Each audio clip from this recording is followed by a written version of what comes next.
On another world, we could live together. On another world, we would... What do you get when you fall in love? Joseph, there's no easy way to say this. I'm pregnant. Perhaps there are worse things that can happen to you. A knock on the door after midnight, a police officer struggling to tell you that there has been an accident, a doctor inviting you to take a seat. There's bad news. Not that a pregnancy is bad news, except when it's announced in a letter from the girl you love, the girl with whom you have never slept. A pregnancy you know cannot be anything to do with you. I can't tell you what I thought because I can barely remember. I can remember feeling as if I had lost the capacity to breathe, but not what I was thinking. I remember a sensation of sadness that I had never felt before, a deep weight, a dulling of everything, a dizziness, confusion, an ache, pain, anger, fury, hurt.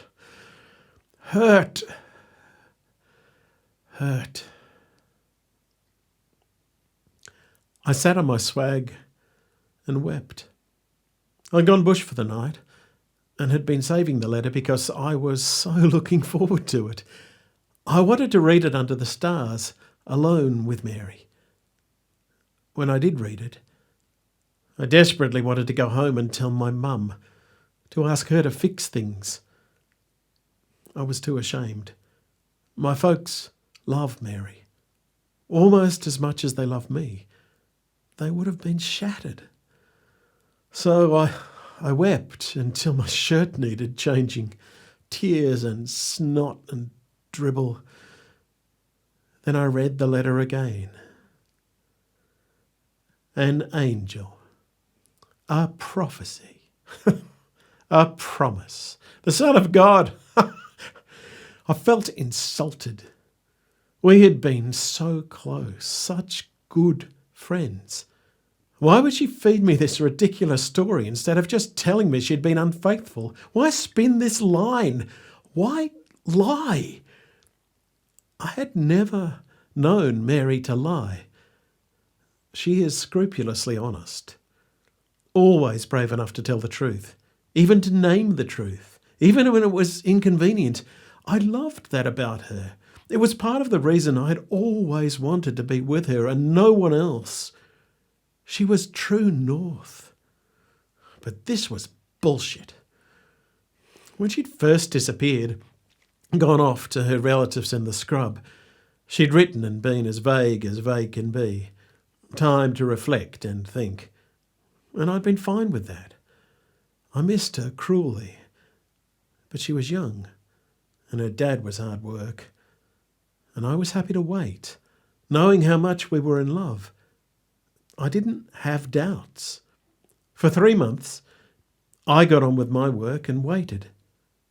She didn't write, but I wasn't worried. If ever there was a person in this world who was true to their word, it was Mary. And we were engaged. We had the rest of our lives to look forward to. The blokes at work weren't helpful. Once they'd picked up on the fact that she'd shot through, they never gave it a rest.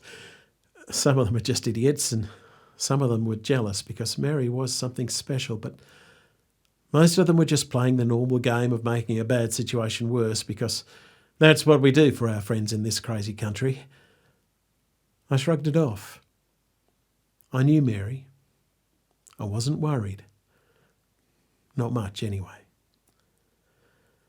Then the letter. 3 months, then the letter. And it said she was coming home and that she wouldn't blame me for chucking her over. So I made plans. I sat on my swag and I made plans to do just that. About 2 a.m, I'd settled down a bit and was almost making sense to myself. I loved her. I still loved her. But I was stuffed if I was going to marry her if she couldn't even be bothered to tell me the truth. I'd meet her and explain that... I'd meet her and I'd write her a note saying that we were finished and that I wasn't going to say anything to anyone about anything because I loved her. But I wasn't going to say that to her, not that last bit. Then I started to cry again. Then I fell asleep. It's bad enough getting a letter from the woman you love saying that she's pregnant to God, but it's not much better to wake up with an angel slapping your leg. Wake up. Oh, I was awake, real quick. There was someone or something about 12 foot tall sitting on my swag and glowing. I was really awake, but I didn't want to be. You're an idiot, they said. Mary and I think that they is the best description. They're not male or female, they're angels. They're awesome. They're terrifying.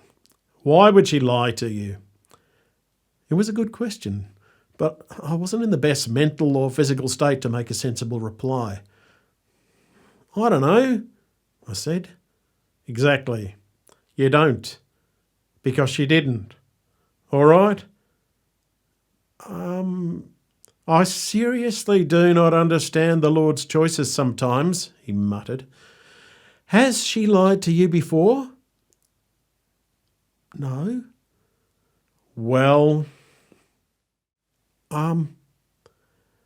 then she's probably not lying now, is she? God help me. Listen, Joseph, son of David, do not be afraid to take Mary as your wife, for the child conceived in her is from the Holy Spirit.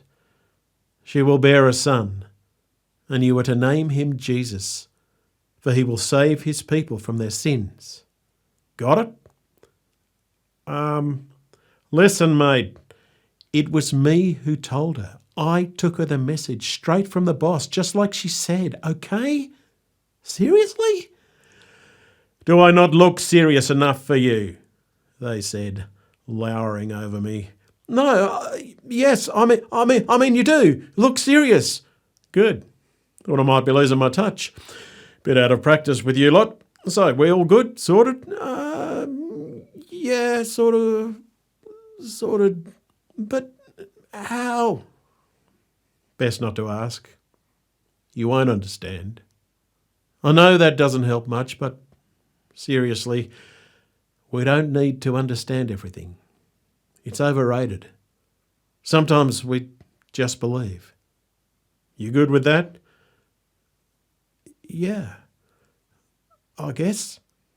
She's a great woman. You know that, don't you? I do. I'm off then. Good luck. Won't be easy. But you won't be in it alone, okay? Okay. And that was that. I'd met an angel. Mary was having God's baby. Oh, I was going to be his dad. I decided I wouldn't tell the boys at work. I took a couple of days off work to let things settle in and to get my head together. Then, when the day came, I sat in my ute at the bus station waiting. I was 3 hours early, just in case.